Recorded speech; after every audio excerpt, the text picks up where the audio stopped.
وأصحابه والأئمة المحدثين أجمعين. أما بعد، باب قول الله تعالى: ونضع الموازين القسط ليوم القيامة وأن أعمال بني آدم وقولهم يوزن. وقال مجاهد: القسطاس العدل بالرومية، ويقال القسط مصدر المقسط وهو العادل، وأما القاسط فهو الجائر.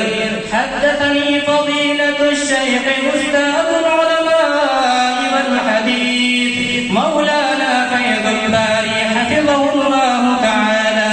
عن شيخ الحديث مولانا سرفرا خان السفتر، وهو يروي عن شيخ الإسلام مولانا حسين علي عن محدث الأكمل مولانا رشيد أحمد الجنجوهي رحمهم الله تعالى.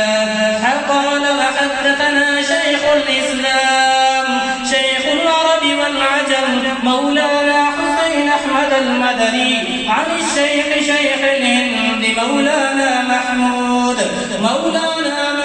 الحسن الديوبندي عن الشيخين الجليلين عن الشيخ العلامة محمد قاسم النانوتبي والعلامة رشيد أحمد الجنجوهي، وهما يرويان عن الشيخ شاه عبد الغني المجددي عن الشيخ مولانا محمد إسحاق الدهلوي عن الشيخ عبد العزيز الدهلوي عن العارف بالله شاه ولي الله الدهلوي رحمهم الله تعالى.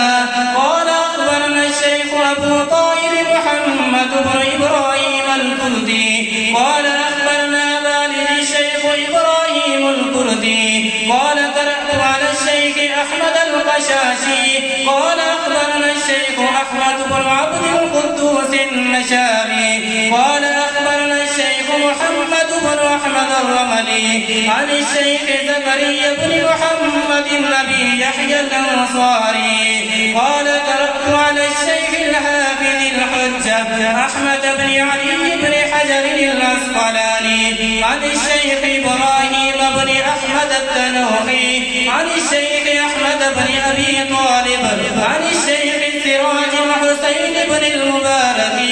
عن الشيخ عبد الأول بن عيسى الهرمي عن الشيخ عبد الرحمن بن مظفر التامودي عن الشيخ عبد الله بن أحمد السرقسي عن الشيخ أبي عبد الله محمد بن يوسف الفربري عن الإمام الجليل الحافظ الحجة أمير المؤمنين في الحديث أبي عبد الله محمد بن إسماعيل بن إبراهيم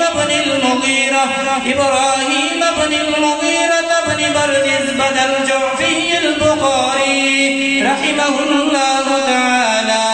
ومتعنا بفيوضهم آمين. قال: حدثنا أحمد بن أشكاب قال: حدثنا محمد بن فضيل عن عمارة بن القعقاع عن أبي زرعة عن أبي هريرة رضي الله تعالى عنه قال: قال النبي صلى الله عليه وسلم: كلمتان خفيفتان إلى الرحمن خفيفتان على اللسان ثقيلتان في الميزان سبحان الله وبحمده سبحان الله العظيم.